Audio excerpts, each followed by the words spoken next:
அருட்பெருஞ்சோதி அருட்பெருஞ்சோதி தனிப்பெரும் கருணை அருட்பெருஞ்சோதி. எல்லா உயிர்களும் இன்புற்று வாழ்க, வள்ளல் மலரடி வாழ்க வாழ்க, கொல்லா வருதம் குவளை எல்லாம் ஓங்குக, நல்லோர் நினைத்த நலம் பெறுக, நன்றி நினைத்த எல்லோரும் வாழ்க இசைந்து. உலக மக்களே, அறிவார்ந்த அன்பர்களே, ஆண்மநேய ஒருமைப்பாட்டுடைய அன்பர்களே, அருட்பெருஞ்சோதி ஆண்டவருடைய திருவிளையாடலை பார்த்து கொண்டிருக்கிறோம். அருட்பெருஞ்சோதி ஆண்டவருடைய திருவிளையாடல் 1823ஆம் ஆண்டு தொடங்கி 30/1/1874 இரவு 12 வரையிலும் அருட்பெருஞ்சோதி ஆண்டவருடைய திருவிளையாடல் தொடர்கிறது. வல்லப்பமானவர்கள் இந்த மண்ணுலக வருவிக்க உற்று 202 ஆண்டுகள் ஆகிவிட்டது. ஏற்கனவே பிரபஞ்சம் தோன்றிய காலத்திலிருந்தே சமயங்களும் மதங்களும் மார்க்கங்களும் தோன்றி அதற்கேற்ற ஆலயங்களை அமைத்து, சமயங்களும் மதங்களும் தோன்றி ஆலயங்களை அமைத்து, வழிபாட்டு முறைகளை அமைத்து மக்களை வழிபட செய்து விட்டார்கள். அதன் பிறகு இந்த சமயங்களும் மதங்களும் மார்க்கங்களும் தேவையில்லை என்ற நிலை உருவாகும் போது உலக மக்களுக்கு ஒரு ஆன்மீக தேவை, ஒரு ஆன்மீக வழி தேவை என்பதற்காக சுத்த சன்மார்க்கத்தை நிறுவி அதை தன் மகன் கையில் ஒப்படைப்பதற்காக தனது செல்வ பிள்ளையை ஒரு தாயின் வழியாக இந்த மண்ணுலக வருவிக்க செய்தார் 5/10/1823ஆம் ஆண்டில். அதன் பிறகு நம்ம பிள்ளை பெருமான்கள் வருவிக்க உற்று 8 ஆண்டுகள் வரையிலும் தான் யார் என்ற தெரியாத நிலையில் இருந்து கொண்டிருந்தார்கள். 9வது ஆண்டிலே இறைவன் வந்து ஆட்கொண்ட பிறகு இறைவனால் வருவிக்க உற்றவன் நிலை அந்த நிலை மட்டும் அவருக்கு தெரிகிறது. இறைவனால் வருவிக்க உற்றவன் என்ற நிலை மட்டும் அவருக்கு தெரிகிறது. அருட்பெருஞ்சோதி ஆண்டவருடைய மகன் என்ற நிலை அவருக்கு புரிந்து விடுகிறது. அதன் பிறகு எல்லாமே மறைப்பு நிலையில் இருக்கிறது. அந்த காலகட்டங்களில் அந்த சூழ்நிலையில் எப்படியெல்லாம் இறைவன் வந்து மகனை ஆட்கொண்டார் என்பதையும், சமயங்களிலும் மதங்களிலும் மார்க்கங்களில் ஈடுபட்டு கொண்டிருந்த நமது பிள்ளை பெருமானவர்கள் சுத்த சன்மார்க்கத்தை பெற்ற பிறகு அவருடைய அருள் நிலையையும், எப்படியெல்லாம் இறைவன் அருட்பெருஞ்சாண்டவர் வந்து திருவிளையாடல் செய்தார் என்பதையும், எல்லா அருள்களையும் எப்படியெல்லாம் பெற்றுக்கொண்டார் என்பதையும் திருவற்பாவிலே ஒவ்வொரு திருமுறையிலிருந்தும், ஒவ்வொரு பதிகத்திலிருந்தும், ஒவ்வொரு பாடலிலிருந்தும் கூறப்பட்ட உண்மைகளை நாம் பார்த்து கொண்டிருக்கிறோம். அந்த வகையில் இன்று நாம் பார்க்க வேண்டிய பாடல் 1ஆம் திருமுறை பதிகம் 6 திருவருள் முறையீடு 43வது பாடல். அருட்பெருஞ்சாண்டவருடைய திருவிளையாடலை இன்று 43வது பதிகத்தில் பார்க்க போகிறோம். 43வது பதிவு. எனவே தயவுசெய்து நீங்கள் எல்லாரும் தினமும் இந்த பதிவை நீங்கள் பார்க்க வேண்டும். அப்போதான் இறைவனுடைய திருவிளையாடல் தொடர்ந்து வருகிறது உங்களுக்கு புரியும். இப்போ திருவருள் முறையீடு 43வது பதிகம் பாடலை பாருங்க. சேல் வைக்கும் கண் உமை பாகா, சேல் வைக்கும் கண் உமை பாகா, நீ சித்தம் திருவருள் என்பால் வைக்குமேல் இடரெல்லாம் என்னை விட்டு அப்பால் நடக்க கால் வைக்குமே, சுகவாழ்வு சுகவாழ்வு என் மீதினில் கண் வைக்குமே, மால் வைக்கும் மாயைகள் மண் வைக்குமே தங்கள் வாயுதனில். இது பாடல். பாடல் புரியாது, ஆனால் பொருள் மிக எளிமையாக இருக்கும். இந்த பொருள் சொல்கிறேன் பாருங்க. ஏன் இது திருவருள் முறையீடுகளை செய்கிறார் அப்படின்னா, 9வது ஆண்டில் ஆட்கொண்ட பிறகு இறைவனால் வருவிக்க உற்றவன் இறைவனுடைய மகன் என்று தெரிந்த பிறகு வெளியே சொல்ல முடியாது, அது காலத்தின் கட்டாயம். அதன் பிறகு திருவருள் முறையீடு செய்கிறார். நான் முன்னால் வருவிக்க உற்றவன், எனக்கு விரைவில் வந்து அருளை தர வேண்டும் என்று முறையீடு செய்கிறார். இந்த முறையீடு செய்யும் போது நமது பிள்ளை பெருமான் அவர்கள் 9வது ஆண்டிலிருந்து 12 ஆண்டுகளுக்குள் இருந்து கொண்டிருக்கிறார். அதாவது வருவிக்க உற்று 9வது ஆண்டிலிருந்து 12 ஆண்டுகளுக்குள். அப்போ இந்த பாடலுடைய விளக்கம் பாருங்க. மீன் போன்று அழகான கண்களை உடைய என் அம்மை உமையாளை ஒரு பக்கம் கொண்ட, அதாவது இடது பக்கத்தில் கொண்ட இறைவனே, சிவபெருமான் பார்வதியை இடப்பக்கத்தில் கொண்டிருக்கிறார் என்பதை கூறுகிறார். காரணம், சமயங்களும் மதங்களும் மார்க்கங்களும் இறைவனை இப்படிதான் உருவகப்படுத்தின.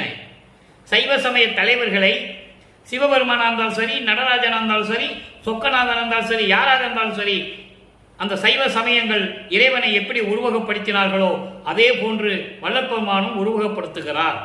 அவருக்கு அப்போ அதான் மட்டும்தான் தெரியும், வேறு எதுவும் தெரியாது. அப்படி உமையாளை இடது பக்கத்தில் வைத்துக் கொண்டிருக்கிற இறைவனே, உன்னுடைய திருவருள் உள்ளத்தில் என்னை வைத்தாய், கொடிய துன்பங்கள் எல்லாம் என்னை விட்டு விலகி கால் முளைத்து நடக்கும். நீ என் மீது அருளை வைத்தால், நீ எனக்கு அருளை கொடுத்தால் எனக்கு எந்த துன்பம் வராது, என்னை விட்டு ஓடிவிடும் என்று சொல்லுகிறார். என்னை விட்டு விலகி ஓடிவிடும், சுகமான வாழ்வு என் மீது கண் வைக்குமே, சுகமான வாழ்வு எனக்கு கிடைக்குமே, உங்களை திருவாயால் சொன்னால் போதுமே. உங்கள் பெயரை, உங்கள் இறைவன் பெயரை திருவையார் சொன்னால் போதுமே, மயக்கம் கொடுக்கும் மாயைகள் எல்லாம் மண்ணுக்குள் அடங்கி விடுமே. ஆக விரைவில் வந்து எனக்கு அருள்வாயாக என்று திருவருள் முறையீடு செய்கிறார். இதை முதல்ல அவர் எடுக்கிற இறைவன் மீது வைக்கிற முறையீடு. இதன் பிறகு 1ஆம் திருமுறை முடிந்தவுடனே 2ஆம் திருமுறை உருவாகிறது.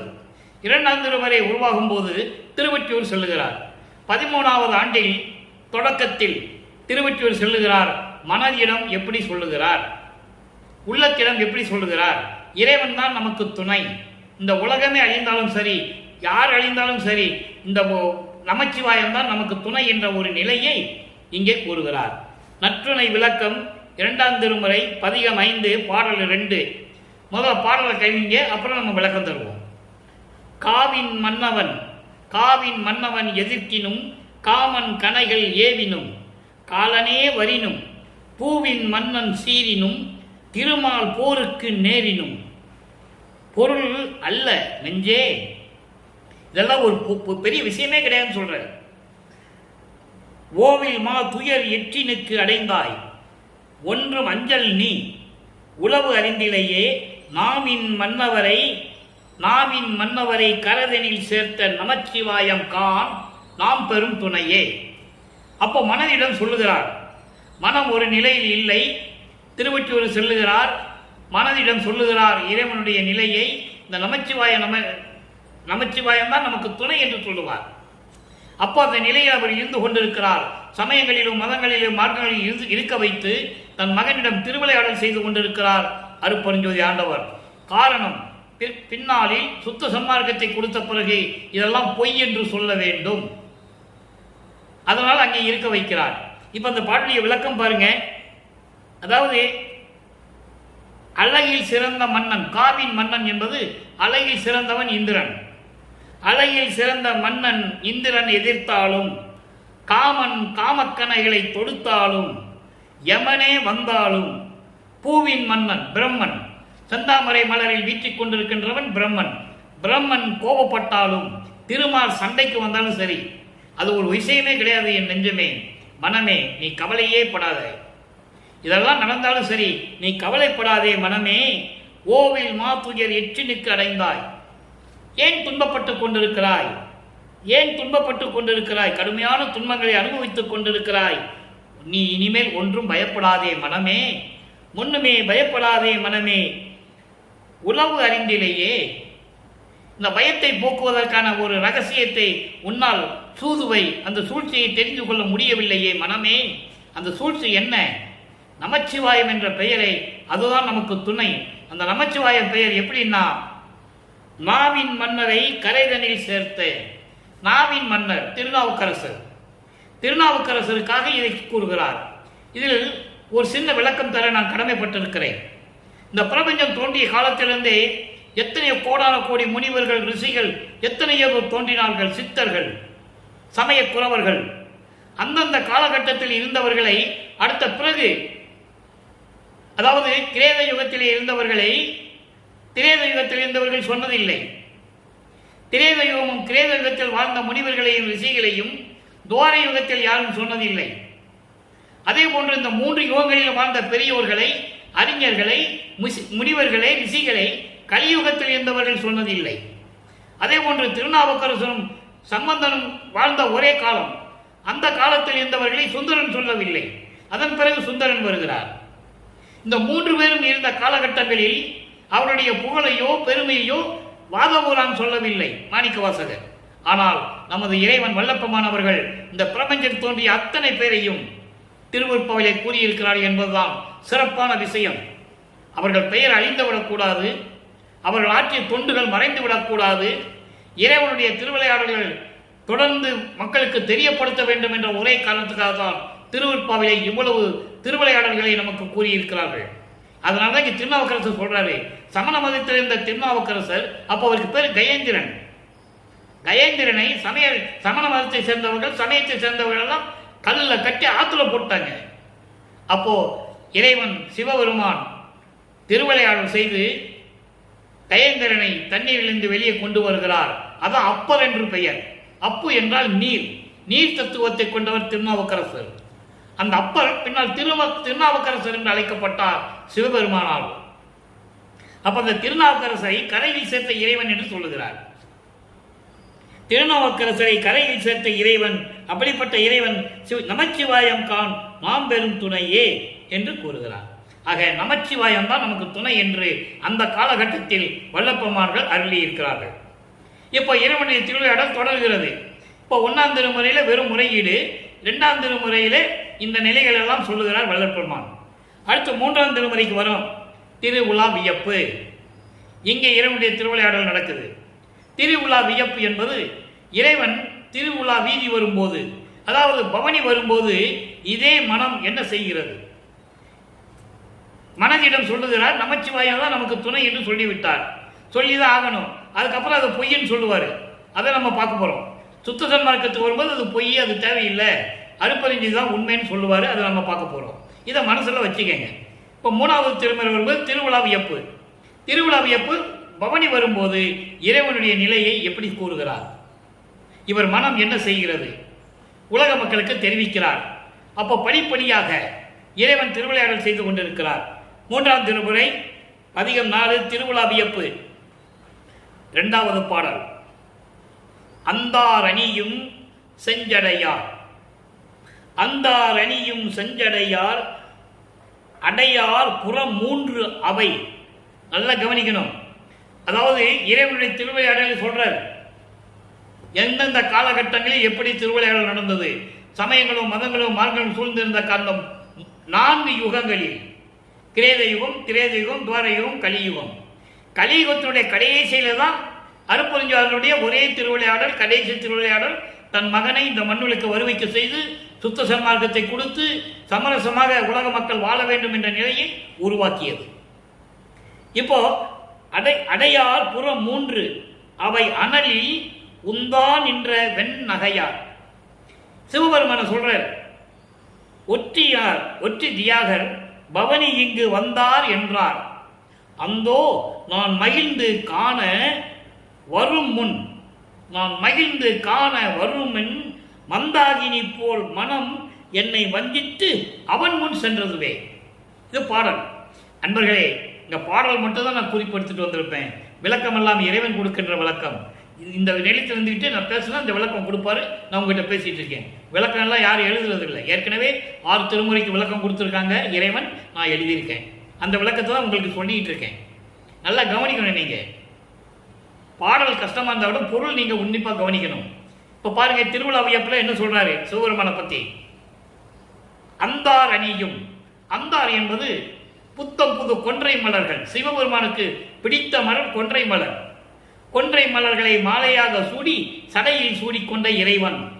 செஞ்சடையார், செந்நிற சடையை உடையவர். அடையார் புறம் 3 அவை அனலில் உந்தான் என்ற வெண்ணகையார். அடையார் என்பது பகைவர்களுடைய திரிபுரம். 3 புறங்கள். 3 புறங்கள், பொன்கோட்டை, வெள்ளிக்கோட்டை, இரும்புக்கோட்டை. தாரகாசுரனுடைய அந்த அசுரனுடைய பிள்ளைகள் 3 பேரும் 3 கோட்டைகளை கட்டிக்கொண்டு தேவர்களையும் மக்களையும் துன்புறுத்திக் கொண்டிருந்தார்கள். துன்புறுத்தி விட்டு அந்த கோட்டைக்குள்ளே ஒளிஞ்சுக்கிடுவாங்க. அவங்களை யாராலையும் அழிக்க முடியவில்லை. அப்போ சிவபெருமானிடம் முறையிடுகிறார்கள். சிவபெருமான் புன்னகை செய்து, சிரிப்பால் புன்னகை செய்து 3 கோட்டைகளையும் அளிக்கிறார். தாரகாசுடைய பிள்ளை தாரகச்சன், அவன் தான் பொன்கோட்டை. மிதுன் மாலை வெள்ளிக்கோட்டை, கமலாச்சன் இரும்புக்கோட்டை. இந்த 3 கோட்டைகளையும் எதிரே நின்று புன்னகையினால் அதை எரித்து சாம்பலாக்கினார். அப்படிப்பட்ட இறைவன் திருவொற்றியூரில் இருக்கின்ற தியாகராஜன். ஒவ்வொரு ஊருக்கும் ஒரு சிவபெருமான் இருப்பார், ஒவ்வொரு பேர்ல இருப்பாரு. வழிபாடு முறைகள் வேறு, உருவங்கள் வேறு, எல்லாமே வேறு வேறா இருக்கும். முரண்பாடு வேறுபட்டு இருக்கும். அது சைவ சமயத்தை சேர்ந்தாலும் சரி, வைஷ்ணவ சமயம், ஒவ்வொரு சமயத்திலும் ஒவ்வொரு வேறுபாடு உண்டு. திருப்பதியில் இருக்கிற வழிபாடு வேற எங்கேயும் இருக்காது. ஸ்ரீரங்கத்தில் இருக்கிற வழிபாடு உருவம் வேற எங்கேயும் இருக்காது. இப்படி ஒவ்வொன்றும் வேறு வேறுபட்டு இருக்கும். ஆனால் அருப்பெருஞ்சோதி, சுத்த சன்மார்க்கத்தின் தலைவன் அருப்பெருஞ்சோதி, ஒரே இறைவன், ஒரே இறைவன் ஜோதி வடிவம். அதற்காக தான் சுத்த சன்மார்க்கத்தை பெற்று வல்லப்பெருமான் வருவிக்க உற்றார் என்பதை இங்கே நான் பதிவு செய்ய கடமைப்பட்டிருக்கிறேன். அப்ப அந்த பகைவர்களின் 3 புறங்களை ஏற்ற ஒற்றிநாய திருவொற்றில் இருக்கின்ற தியாகர் பவனி வருகிறார் என்று மக்கள் சொன்னார்கள். நான் மகிழ்ந்து சந்தோஷமா போய் பார்க்கணும்னு நினைச்சிட்டு ஆடைகள் எல்லாம் சரி செய்து நான் எந்திரிக்க முன்னாலே வெக்கத்தை விட்டு என் மனம் இருக்குதே, அதை வெக்கத்தை விட்டு என் முன்னால் சென்று விட்டது. தன்னை ஒரு பெண்ணாக உருவகப்படுத்தி இறைவனை பார்க்க வேண்டும் என்று மகிழ்வோடு சொல்லிக் கொண்டிருக்கிறார். ஏனென்றால் அப்பதான் அந்த நிலையை மகிழ்வோடு சொல்ல முடியும். அப்ப நான் உட்கார்ந்திருந்தவ எந்திரிச்சு ஆடைகளை சரி செய்வதற்கு முன்னாலே என் மனம் அந்த வெக்கத்தை விட்டுட்டு, ஏன்னா வெக்கத்தை விட்டுன்னு சொல்லும்போது ஒரு பெண்ணாக தான் குறிப்பிட முடியும். அதனால தான் பெண்ணாக உருவப்படுத்துகிறார் தன்னை, வேற ஒன்றும் இல்லை. என்னை விட்டு நான் சொல்றதுக்கு முன்னால, நினைக்கிறதுக்கு முன்னால என் மனம் என்னை விட்டு, நாணத்தை விட்டு, வெக்கத்தை விட்டு, என்னை விட்டு விலகி அவர் முன் சென்றது அப்படின்னு இந்த பாடலில் சொல்றாரு. ஆக இறைவனுடைய திருவிளையாடல் நடந்து கொண்டிருக்கிறது, அதை பார்க்க செல்லுகிறார். திருவிழா வியப்புலம் 10 பாடல், இன்னைக்கு 2வது பாடல் பார்த்துருக்கோம். ஒவ்வொரு பாடலும் இப்படிதான் சொல்லுவார். இப்போ 3 திருமுறைகள் முடிஞ்சிருச்சு.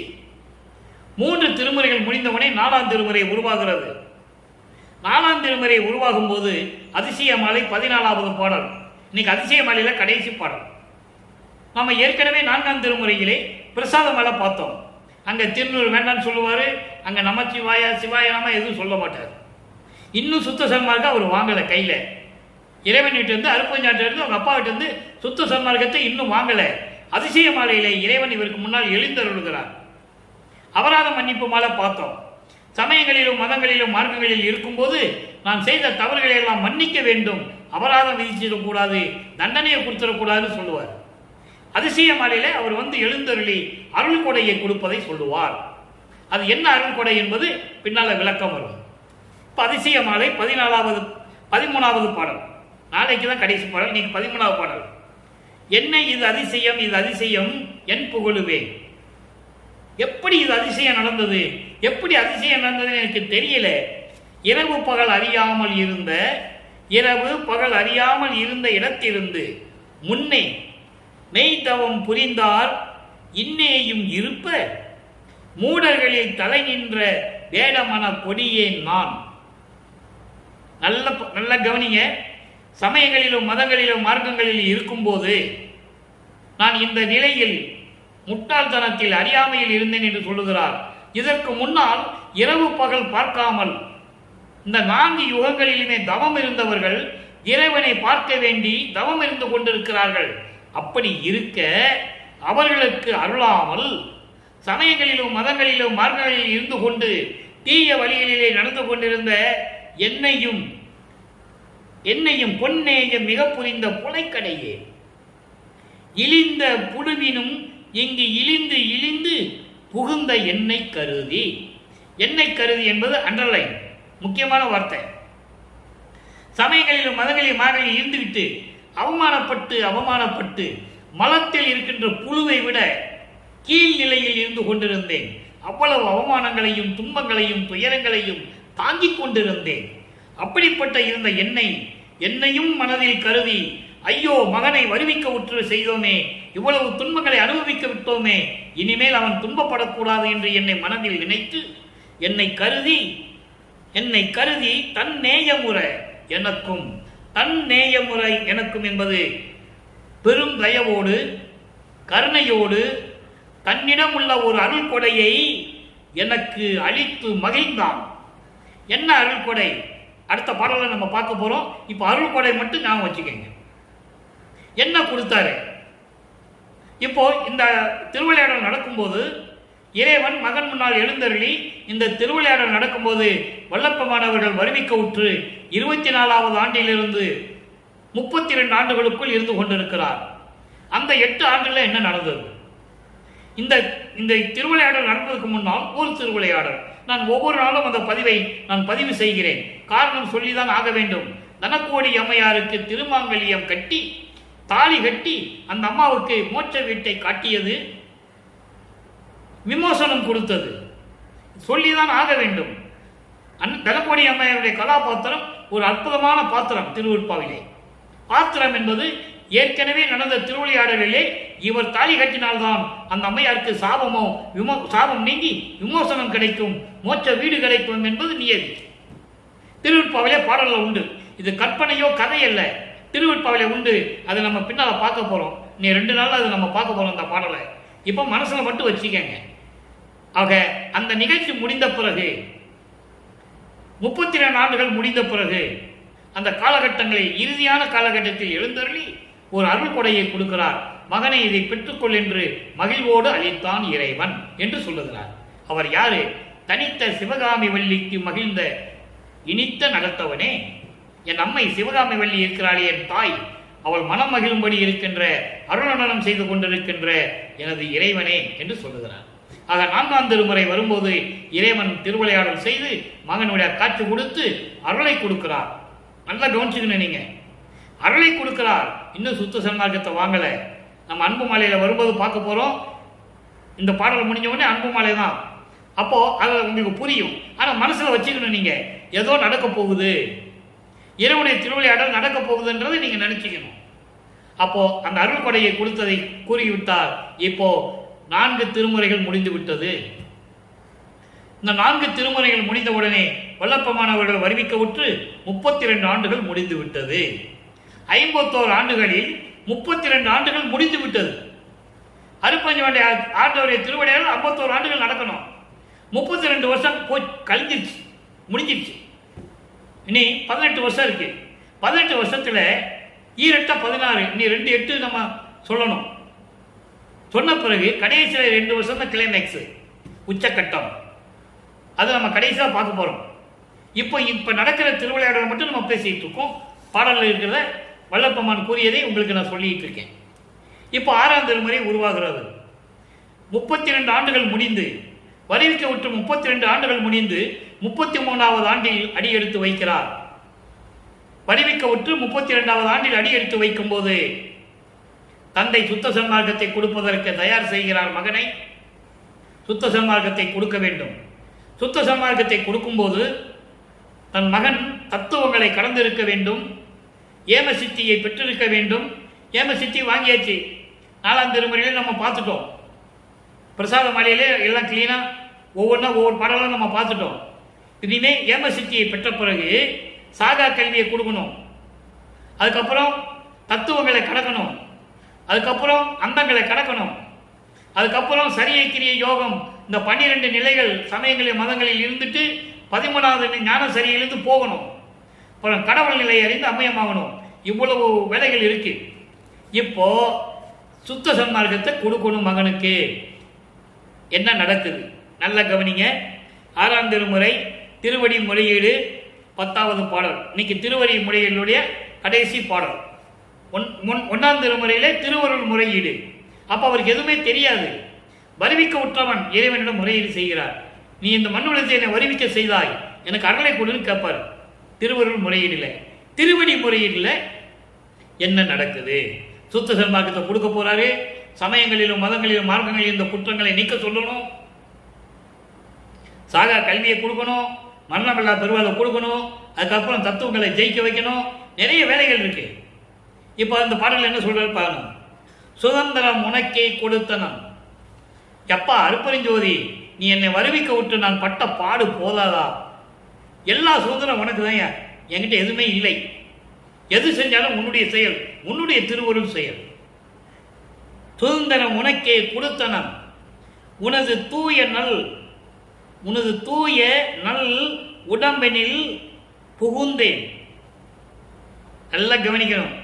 இறைவன் சொல்ற, உனது தூய நல் உடம்பெனில் புகுந்தேன், இதம் தரும் உள்ளத்தில் இருந்தனம், உனையே இன்பு கலந்தமை, இன்பு உரக கலந்தமை, அழியா பதந்தனில் வாழ்க, அருப்பெருஞ்சோதி பரிசு பெற்றிடுக, பொற்றவையும் சிதம் தரும் சமையும் போற்றுக என்றாய் தெய்வமே, வாழ்கனின் சீரே.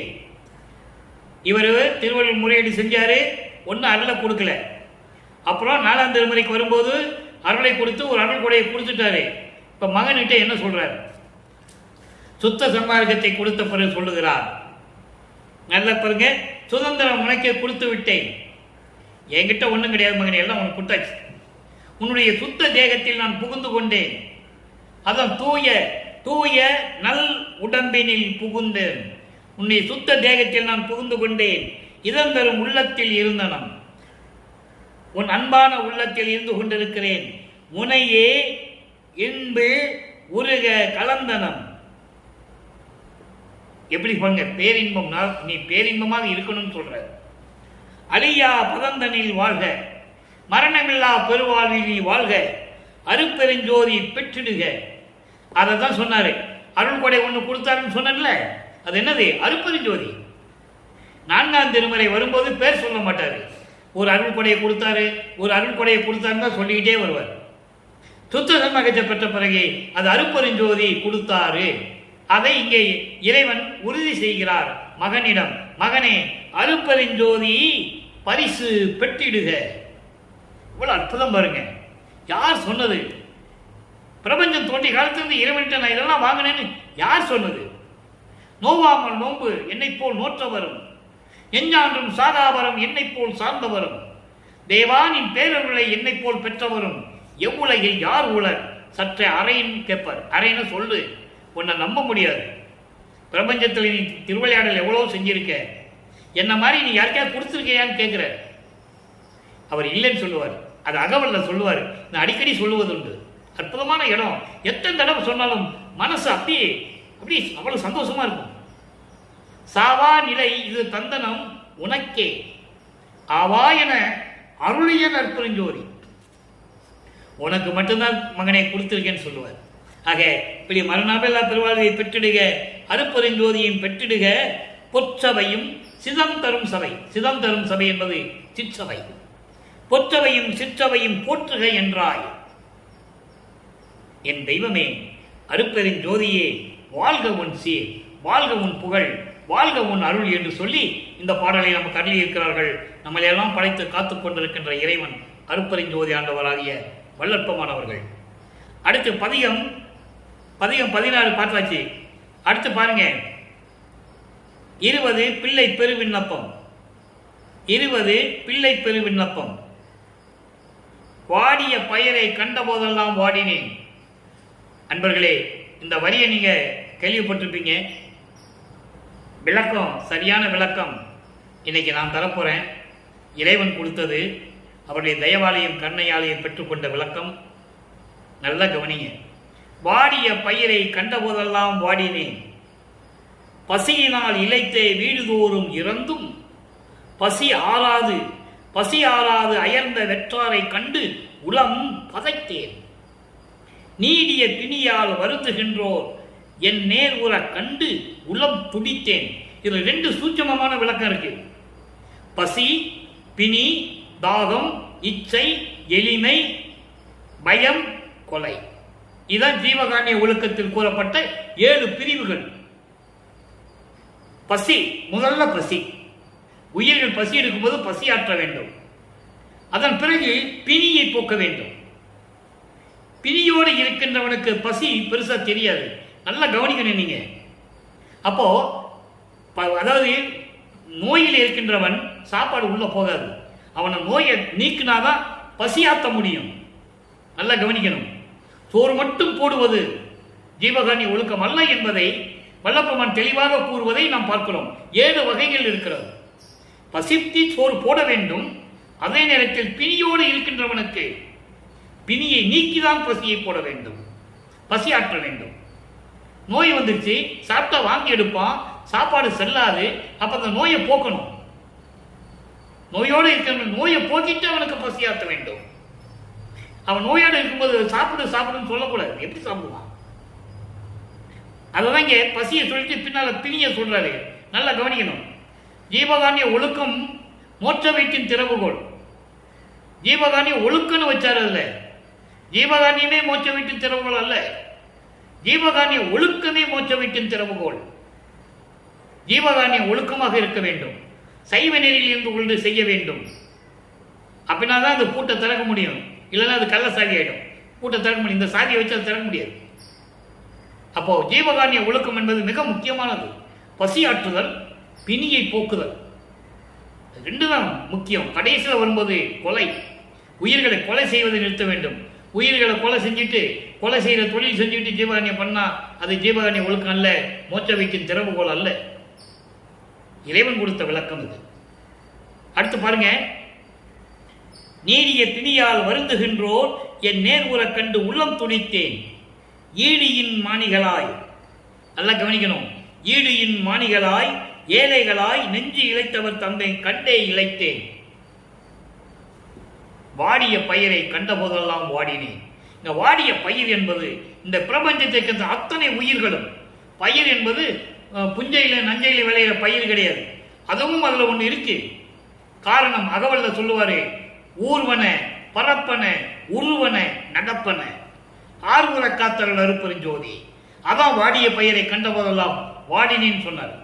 ஊர்வன ஊர்ந்து செல்லக்கூடிய உயிரினங்கள், பரப்பன பறந்து செல்லக்கூடிய உயிரினங்கள், உருவன தாவரங்கள், அதுவும் பயிர் தான், உயிரினங்களும் பயிர் தான், எல்லாமே உயிர் தான். நடப்பன நடந்து செல்லக்கூடிய உயிரினங்கள். இப்படி எல்லா வகையிலும் 4 வகையான பிறப்புகளும் இறப்புகளும். இந்த 4 வகையிலிருந்து வாடுகின்ற எல்லா உயிரிலை கண்டு வாடினேன். அதான் வாடிய பயிரை கண்ட போதெல்லாம் வாடினேன். அதனால அகவல்ல உருவனன்னு சொன்னார். உருவன தாவரம், எல்லாருமே தாவரத்திலிருந்து எல்லா உயிரினங்களும் வாடிய போதெல்லாம் துன்பத்தினாலும் பசியினாலும் பிணியினாலும் வாடிய போதெல்லாம் நான் வாடினேன் என்று கூறுகிறார். அதான் வாடிய பயிரை கண்ட போதெல்லாம் வாடினேன். வாடிய பயிரை கண்ட போதெல்லாம் வாடினேன். பசியினால் இழைத்து வீடுதோறும் பிச்சை எடுத்தும் பசி அடங்க முடியாமல், பசி அடக்க முடியல. அப்படி பசியை ஆறாது அயர்ந்த வெற்றரை என்பது ஏழை மக்கள். ஏழை மக்கள், இறந்துண்டு வாழ்பவர்கள், எதற்கும் வழி இல்லாமல் பசியால் துடித்துக் கொண்டிருப்பவர்கள், அவதான் வெற்றரை கண்டு உள்ளம் பதைத்தேன். என் உள்ளம் பதைத்தது. வாடிய பயிரை கண்ட போதெல்லாம், இந்த பிரபஞ்சத்தில் இருக்கின்ற எல்லா உயிர்களும் வாடும் போதெல்லாம், பசியால் வாடும்போது, பிணியால் துன்பப்படும் போதெல்லாம் என் உள்ளம் பதைத்தது. வீடுதோறும் பிச்சை எடுத்தும் பசி அடக்க முடியல அவனால. அப்படிப்பட்ட நிலைகளை காணும்போது நான் என் உள்ளம் பதைத்தது. நீடிய பிணியால் வருந்துகின்றோம், தீர்க்க முடியாத பிணியால். அதுவும் ஜீவகாரண்யம் தான். உணவு போடு மட்டும் ஜீவகாரண்யம் அல்ல என்பதை நான் பதிவு செய்ய மிகவும் கடமைப்பட்டிருக்கிறேன். பசி ஆற்றுவது தலையாய கடமை. பரஜீவகாரண்யம் என்று சொல்லுவார். பரஜீவகாரண்யம் இருந்தாலும் நீக்க முடியாத பிணியினால் இருக்கின்றவன் எப்படி சாப்பிடுவான்? அப்ப அந்த பிணியை போக்க வேண்டும். பிணியை போக்கி அவனுக்கு பசி ஆற்ற வேண்டும். பிணியால் வருந்துகின்றோர் என் நேர்வுறக் கண்டு உள்ளம் துடித்தேன். நோயால் இருக்கின்றவன் சாப்பிட முடியாம எப்படி சாப்பிடுவான்? அப்ப நோயை போக்க வேண்டும். நோயை போக்க வேண்டும். ஈடின் மாணிகளாய், ஈடின் மாணிகள் என்பது தன்மானத்தை விட முடியாமல், பிச்சை எடுக்க முடியாமல், பிச்சை எடுப்பதை கேவலமாக நினைப்பவர்கள். அதோடு மட்டுமல்ல, இந்த பிணியோடு இருக்கின்றமே, தன்மானத்தை விட்டு வெளியே வர முடியவில்லையே, எங்கேயும் போகவில்லையே, யாரும் உதவி செய்ய முடியவில்லையே ஏங்குகின்றவர்கள். அவர்கள் தான் ஈடின் மாணிகளாய், தன்மானத்தை விட முடியாதவர்களாகவும் ஏழைகளாகவும் இருந்து கொண்டு நெஞ்சு இழைத்தனர். மனம் வெதும்பி வெதும்பி வெதும்பி வாடுகின்றனர், துன்புறுகின்றனர். இதனை கண்டு நானும் இழைத்தேன் என்று சொல்கிறார். எவ்வளவு விளக்கம் இருக்கு பாருங்க. வாடிய பயிரை கண்ட போதெல்லாம் வாடினேன். இதுக்கு இதான் விளக்கம். வெறும் பயிர்களையோ புஞ்சையிலும் நெஞ்சையிலும் விளைகின்ற பயிர்களை வைத்து அவர் சொல்லவில்லை. அதுவும் அதுல ஒரு காரணம். அதனாலதான் அகவல்ல சொல்ற, ஊர்வன பரப்பன உருவன தாவரங்கள், பயிர்கள். எல்லா உயிர்கள் வாடும் போதும் துன்பப்படும் போதும் பசியினாலும் பிணியினாலும் துன்பப்படும் போது என் உள்ளம் பதட்டது என்று சொல்லுகிறார். பிணியை போக்க வேண்டும். தலையாய கடமையாகிய பசியை போக்கினாலும் கூட பிணி இருக்கின்றவனுக்கு பசியாற்ற வேண்டுமானால் அவனுடைய பிணியை போக்க வேண்டும் முதலில். அதுக்கப்புறம் தான் பசியாற்ற வேண்டும். ஆக இந்த நிலையில் இருந்து கொண்டு இந்த அற்புதமான பாடலை நமக்கு அருளியிருக்கிறார்கள் நமது பிள்ளை பெருமானவர்கள் என்பதை நீங்கள் புரிந்து கொள்ள வேண்டும். இப்போ பிள்ளை விண்ணப்பம் முடிஞ்சு போச்சு. இப்போ அடுத்த தனித்திராளங்கள்ல வர தனித்திராளங்கள்ல எப்படியெல்லாம் அருளை பெற்றுக்கொண்டார், இறைவனுடைய திருவிளையாடல் எப்படியெல்லாம் நடக்குது, யார் இறைவன், அவருடைய திருவிளையாடல் எப்படி நடக்குது, எப்படி பெற்றுக்கொண்டார், எப்படி ஆட்கொண்டார். தனித்திருளங்கள் 110வது பதிகம் 41வது பாடல். பொருள் பெரும் தனி மெய் போகமே. இறைவனை சொல்றார். சமயங்களும் மதங்களும் மார்க்கங்கள் இருக்கும்போது, அந்த காலகட்டத்தில் இருக்கும்போது திருவொற்றில் இருக்கின்ற இறைவனை சொல்லுவார். தியாகராஜ பெருமான் கங்கையை தலையில வச்சிருக்கிறாரு, கொன்றை மலர் சூடி இருக்கிறாரு, கால வாகனம் மீது வருவாரு, கழுத்துல பாம்பை சுத்திட்டு இருப்பாரு, ஒத்த காலில் ஊனி ஒத்த காலில் தூக்கி நிற்பாரு, இதெல்லாம் சொல்லுவார். இங்கே அருட்பெருஞ்சோதியை எப்படி சொல்லுகிறார்? சுத்த சன்மார்க்கத்தை பெற்ற பிறகு ஆதியும் அந்தமல்லா தோன்றிய இறைவன் சாதியும் மதமும் சமயமும் பொய் என ஆதியில் உணர்த்திய அருட்பெருஞ்சோதி, சாதியும் மதமும் சமயமும் காணா ஆதி அநாதயம் அருட்பெருஞ்சோதி. அப்படிப்பட்ட இறைவன் எப்படிப்பட்ட இறைவன்? பொருள் பெறும் தனிமை போகமே, என்னை புறத்தினும் அகத்தினும் புணர்ந்த தெருள் பெறும் சிவமே. இங்கே சிவம் என்றால் அருட்பெருஞ்சோதி. சிவன் வேறு, சிவம் வேறு, சைவ சமயம் வேறு, சுத்த சன்மார்க்கம் வேறு, வழிபாடு முறைகள் வேறு, எல்லாமே வேறு வேறு. அதனால தான் நீங்கள் புரிஞ்சுக்கணும். தெருள் பெறும் சிவமே, சுத்த சன்மார்க்க செல்வமே சொல்லிட்டாரா? சுத்த சன்மார்க்கத்தின் இறைவன் அருட்பெருஞ்சோதி. சிவபெருமான் சைவ சமயத்தின் தலைவன். நடராஜன், சிவபெருமான், சொக்கநாதன், இவங்கெல்லாம் ஒரு குரூப்பு, திருவிளையாடல் செஞ்ச குரூப்புங்க. அதனால அந்த சமயங்களை விட்டுட்டு மதங்களை விட்டுட்டு வரும்போது அருட்பெருஞ்சோதி சுத்த சன்மார்க்க செல்வம், அருள் செல்வம்.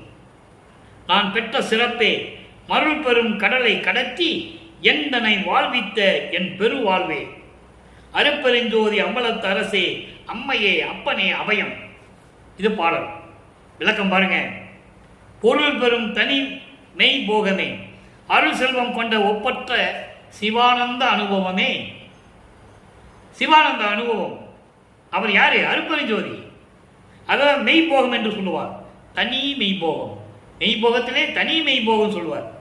ஏன்னா சித்தாந்தமும் வேதாந்தமும் சிவபெருமானை கூட அப்படிதான் சொல்லிக் கொண்டிருந்தன, வேதங்களும் அப்படிதான். ஆனால் இவர் தனி மெய்போகம் என்று சொல்லுவார். அருள் செல்வம் கொண்ட ஒப்பற்ற சிவானந்த அனுபவமே. என்னை புறத்தினும் அகத்தினும் புணர்ந்த, புறத்தினும் அகத்தினும் புணர்ந்த. அதாவது 2 தேகம் 3 தேகம் சொல்லுவார். காரண தேகம், சூட்சும தேகம், தூள தேகம். இப்போ புறம் அகம் என்பது உள்ளம், உள்ளத்திலேயும் புறம் என்பது வெளியிலே. அதாவது 5 புலன்களை சொல்லுவார். பொறிகள், புலன்கள், அந்த கரணங்கள் எல்லாம் புறம். அதெல்லாம் புறத்தில் வந்துடும். அகம் என்பது உள்ளம். அப்போ புறத்திலும் அகத்திலும் என்னை கலந்த தெருள் பெரும் சிவமே, அருள் பக்குவம், மெஞ்ஞானம் கொண்ட இறைவனே, மெஞ்ஞானம் கொண்ட இறைவனே, அருட்பெருஞ்சோதியே, சுத்த சன்மார்க்க செல்வமே, சுத்த சன்மார்க்க தலைவனே, சுத்த சன்மார்க்கத்தின் அருள் செல்வமே. நான் பெற்ற சிறப்பே, எனக்கு கிடைத்த சிறப்பான தந்தையே, சிறப்பான இறைவனே, மருள் பெரும் கடலை கடத்தி, மருள் பெரும் கடலை கடத்தி எந்தனை வாழ்வித்த என் பெரு வாழ்வே. மருள் என்கின்ற, அதாவது மாயை மயக்கம். மாயை மயக்கம் எப்படி வருது? உலக விடயங்களால் வருது. மண்ணாசை, பெண்ணாசை, பொன்னாசை, இதுதான் 4 யுகத்தில் நடந்துகிட்டு இருந்தது. ஒரு நாட்டு மன்னன் இன்னொரு நாட்டை அபகரிப்பதற்காக போர் தொடுப்பான். இன்னொரு நாட்டு மன்னன் இன்னொரு நாட்டு இளவரசியை தூக்குவதற்காக போர் தொடுப்பான். மண்ணாசை, பெண்ணாசை, பொன்னாசை, இப்படிதான் நடந்துகிட்டு இருந்தது தேவர் உலகத்திலிருந்து எல்லாமே. அந்த நிலைகள் எல்லாம் மாறணும்னா சுத்த சன்மார்க்க மக்களுக்கு தேவை என்ற காரணத்தில்தான் தன் மகனை, தன்னுடைய செல்வ பிள்ளையை ஒரு தாயின் வழியாக இந்த மண்ணுலைக்க வருவிக்க செய்தார் அருட்பெருஞ்சோதி ஆண்டவர். அதை தான் அந்த திருவிளையாடல் தான் நம்ம பார்த்துட்டு இருக்கோம். அப்போ மாயைகளும் மயக்கங்களும் கொண்ட இந்த சமயங்களையும் மதங்களையும் மார்க்கங்களையும் எல்லாம் என்னை கடத்தி கொண்டு வந்து, அந்த பெரிய கடலை என்னை கடத்தி கொண்டு வந்து என்னை வாழ்வித்த என் பெரு வாழ்வே. அருட்பெருஞ்சோதி ஆண்டவரே, அருட்பெருஞ்சோதி அம்பலத்தரசே, திருச்சிற்றம்பலத்தில் இருக்கின்ற அருட்பெருஞ்சோதி ஆண்டவரே. அதான் சிவானந்த அனுபவம், சிவானந்த சிவவெளி. அதான் 16வது வெளி. அந்த வெளிதான் கடவுளை நிலையை அறிந்து அம்மையமாகக்கூடிய வெளி, ஞானத்தில் ஞானம். இந்த நிலைகளெல்லாம் கடந்து இருக்கின்ற இறைவனே, என் அம்மையே, என் அப்பா, என் அரசை என்று சொல்லி இந்த பாடலை நமக்கு அருளி இருக்கிறார்கள். இப்போ தனித்திருளங்களை பார்த்துட்டோம். இறைவன் யாருன்னு சொல்லியாச்சு, இறைவனை எப்படி சமயங்களில் மதங்களை கடைத்து கொண்டு வந்தாருன்னு சொல்லியாச்சு, எப்படி வாழ்வை கொடுத்தாருன்னு சொல்லியாச்சு. இப்போ மெய்யருள் வியப்பு 112வது பதிகம் மெய்யருள் வியப்பு. மெய்யருள் வியப்பு என்பது இறைவனது பெற்ற அருளை வியந்து உலக மக்களுக்கு சொல்லுவது. சொல்லணும்ல. இப்போ வருவிக்க விட்டவன் என்று சொல்லிட்டாரு. முதல்ல 9வது ஆண்டில் நான் வருவிக்க விட்டவன் சொல்றேன். அதுக்கப்புறம் இறைவன் திருவிளையாடல் நடக்கலை. அப்போ முறையீடு செய்கிறார். அப்புறம் 13வது ஆண்டில் திருவொற்றியூருக்கு செல்லுகிறார் நமது பிள்ளை பெருமான். அங்கே நமச்சிவாயன் எப்படி சொல்லணும் அப்படின்னு சொல்றாரு மனதிடம். இந்த நிலைகளாக மாறிக்கொண்டே வரும்போது கடைசியில் சுத்த சன்மார்க்கத்தினுடைய இறைவன் திருவிளையாடல் நடந்து எப்படி அருளை பெற்றுக் கொண்டார் என்று சொல்ல வேண்டும். அதை வியப்பாக உலக மக்களிடம் சொல்லுகிறார். பாடல் நம்பர் 36. உடையாய், நல்லா கவனிக்கணும். உடையாய் எனக்கு புரிந்த தயவை உண்ண உண்ணவே. இந்த உண்ண உண்ணவே என்பது 2 சுஞ்சி இன்னனா, நினைக்க நினைக்க என்று பொருள். நினைக்க நினைக்க உடம் பூரிக்கின்றது. எல்லா அருளையும் கொண்ட இறைவனே, என்னை உடையவனே, என் தந்தையே, அருட்பெருஞ்சோதி ஆண்டவரே, எனக்கு புரிந்த தயவை, நீ எனக்கு கொடுத்த அருளை நினைக்க நினைக்க நினைக்க நினைக்க உடம்பு பூரிக்கிறது. ஒளி பொன் மலையது என்னவே. ஒரு தங்க மலை மின்னுனா எப்படி இருக்கும்? ஒரு தங்க மலை, பெரிய மலை தங்கமா இருக்கு. அப்போ அந்த அந்த தங்க மலை எப்படி மின்னும் அதுபோல இருக்குதுன்னு சொல்ற. என் உள்ளம் அந்த மாதிரி பூரிக்கிறது. ஒளி பொன்மலையது என்னவே. ஒரு பொன்மலை, தங்கத்திலான மலை எப்படி மின்னுமோ அதுபோல என் உள்ளம் பூரித்து கொண்டிருக்கிறது. தடையாது இனி. இனி என்ன தடை இருக்கிறது? எந்த தடையும் இல்லை. சமயங்கள், மதங்கள், மார்க்கங்கள் தடை இல்லை என்று சொல்லுவார். இதை விண்ணப்பத்திலே சொல்லுவார். எல்லாமுடைய அருட்பெருஞ்சோதி அற்புத கடவுளே, இது தொடங்கி எக்காலத்தும் சுத்த சன்மார்க்கத்தின் முக்கிய தடைகளாகிய அண்டர்லைன். சுத்த சன்மார்க்கத்தின் முக்கிய தடைகள் என்னது? சமயங்கள், மதங்கள், மார்க்கங்கள் என்பவற்றின் ஆசார சங்கற்ப விகற்பங்களும் வருணம், ஆசிரமம் முதலிய உலகாச்சார சங்கற்ப விகற்பங்களும் எங்கள் மனதில் பற்றாவனம் அருள் செய்தல் வேண்டும். இந்த சமயங்கள், மதங்கள், மார்க்கங்கள் கூறப்பட்ட மூட பழக்க வழக்கங்கள், மூட நம்பிக்கைகள், தேவையில்லாத விஷயங்கள் மக்களிடம் புகுத்தி சங்கற்ப விகற்பங்களை ஏற்படுத்தி, அதாவது வேறுபாடுகளையும் முரண்பாடுகளையும் ஏற்படுத்தி, எப்படி சைவ சமயம், வைஷ்ணவ சமயம், கௌவாரம், சௌரம், சாகரம், காணாபத்தியம், இப்படி சமயங்களை உருவாக்கி ஒவ்வொரு வழிபாடுகளையும் உருவாக்கி மக்களை குழப்பி விட்டு இது இது இந்த தெய்வம் பெருசா, அந்த தெய்வம் பெருசா, இந்த கடவுள் பெருசா, அந்த கடவுள் பெருசா சண்டை போட வச்சு சண்டி சிரிக்க வச்சுட்டாங்க. தெளிவா சொல்றாரு. சாத்திர கோல் நிறைய பாடல் இருக்கு. அதெல்லாம் சொன்னா நம்ம இந்த விளக்கம் சொல்றதுக்கு நேரம் பத்தாது. கோத்திர சண்டையிலே சாக்கடையிலே புரண்டு விழுகிறீர்கள் என்று சொல்லுவார். நாற்றம் அடித்த சாக்கடை என்று சொல்லுவார். உடைந்த சமய குழி நின்று எழுந்து உணர்வின் அழியா ஒரு நெறியாம் சன்மார்க்க திருநெறி பெற்று வந்தே. ஞானசரியில சொல்லுவாரு. கொடிப்பாட்டில் சொல்லுவாரு. வெறிக்கும் சமய குழியில் விளைந்தேன், தன்னை விழாத வகை மறித்து ஒரு பேரறிவு அளித்த வள்ளல் கொடி என்று சொல்லுவார். நாங்க போய் விழா பார்த்தேன், நல்ல வேலை.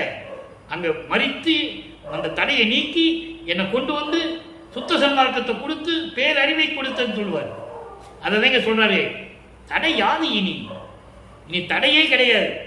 உள் மூல மலத்தின் தடையும் போயிற்றே. உள் மூலம் இயற்கை என்னும் ஆணவ மூலம். ஆணவம், கண்மம், மாயை, மாமாயை, குரோதை. ஆணவம் இயற்கை மலம். இந்த மலங்களை எல்லாம் நீக்கி என்னை முழுமையாக நீக்கி தடைகளை நீக்கி என கொண்டு வந்த இறைவனே, சமய விகற்பம் எல்லாம் கீழே சொல்லிட்டு பாருங்க. சமய விகற்பம் எல்லாம் நீக்கி சமமதாயற்றே. எந்த இனிமே இந்த சமயங்களில் சொல்லப்பட்ட சங்கற்ப விகற்பங்கள், உலகாச்சாரங்கள், ஆசிரம பழக்க வழக்கங்கள் எல்லாமே ஒழிஞ்சிருச்சு. உலக மக்களுக்கு நீ எல்லாமே சமந்தான். யாரும் ஏற்றத்தாழ்வு கிடையாது, எந்த பேதம் கிடையாது, எந்த முரண்பாடு கிடையாது என்று சொல்லி இந்த பாடலை நமக்கு அடியிருக்கிறார்கள். ஆக இறைவனுடைய திருவிளையாடலால் பெற்றதை கூறிவிட்டார். அடுத்து சிவசிவ ஜோதி 118வது பதிகம் 24வது பாடல். நல்லா கவனிக்கணும். சிவசிவ ஜோதி என்பது அருட்பெருஞ்சோதி. நீங்க சிவசிவன் சொன்னோடனே அங்க சமய மையத்துக்கு போயிடக்கூடாது, சைவ சமயத்துக்கு போயிடக்கூடாது. அது 4 எழுத்து மந்திரம் சொல்லுவார். அகவலிலே சொல்லுவார். 5 8 6 4 முந்துரு மறைமொழியும் மந்திரமே. ஒரு காலத்தில் வேதங்கள் சொல்லிக்கிட்டு இருந்தன. முந்துரு என்பது ஒரு காலத்தில் சென்ற யுகங்களில் வேதங்கள் சொல்லிக்கிட்டு இருந்தன, தெரியாமல் சொல்லிக் கொண்டிருந்தன. எப்படி? சிவாய நம, ஓ சிவாய நம, ஓ, ஔ, ஆம் சிவாய, சிவசிவா, இப்படியெல்லாம் சைவ சமயத்தை சேர்ந்தவர்கள் சொல்லிக் கொண்டிருந்தார்கள். ஒரு காலத்தில் வேதங்கள் சொல்லிக் கொண்டிருந்தன என்று அகவலிலே சொல்லுவார். அதனால சிவசிவ ஜோதி என்பது அருட்பெருஞ்சோதி, பொய்யாத புண்ணிய ஜோதி. எளிமையான வார்த்தை, பொருள் விளக்கம் அவ்வளவு அற்புதமா இருக்கும். பொய்யாத புண்ணிய ஜோதி, எல்லா பொருளும் விளங்க புணர்த்திய ஜோதி, நையாது அருள் செய்த ஜோதி, ஒரு நானும் தானும் ஒன்றாய் நன்னிய ஜோதி. எவ்வளவு எளிமையான பாடல் பாருங்க. பொய்யாத புண்ணிய ஜோதி, பொய்யாத என்றால் அழியாத, எக்காலத்திலும் எந்த நிலையிலும் எவ்விதத்திலும் எவ்விடத்திலும் அழியாமல் இருக்கக்கூடிய அருட்பெருஞ்சோதி, பிரபஞ்சத்தில் பரிபூர்ணமாக ஒளி வீசிக் கொண்டிருக்கின்ற அருட்பெருஞ்சோதி, எல்லா பொருளும் விளங்க புணர்த்திய ஜோதி, எனக்கு எல்லா நிலைகளையும் அந்தங்களை கடக்க செய்தது, தத்துவங்களை கடக்க செய்தது, நன்னாலும் 16 நான் 16வது நிலைகளையும் கடக்க செய்தது, சரிய கிரிய யோக ஞானம் என்ற 16 நிலைகளையும் கடக்க செய்தது, சாதா கல்வியை கொடுத்தது, முத்தேகத்தை கொடுத்தது, மரணமில்லா பெருவாளை கொடுத்தது, இதையெல்லாம் விளங்கும்படி எனக்கு அருளிய ஜோதி, நையாது அருள் செய்த ஜோதி, எந்த விதமான துன்பப்படாமல், என்னை வற்புறுத்தாமல், துன்பப்படாமல், வருத்தப்படாமல், எனக்கு எந்த விதமான குற்றமும் இல்லாமல் எல்லா துரிசுகளையும் நீக்கி, அதான் நையாதுன்னு சொல்லுகிறார். நம்ம எப்படி வேணா பொருள் எடுத்துக்கலாம். குற்றங்களை எல்லாம் நீக்கி, துரிசுகளை நீக்கி, எல்லாமே நீக்கி மகிழ்ந்து பரிபூரணமாக எனக்கு அருள் செய்த அருட்பெருஞ்சோதி.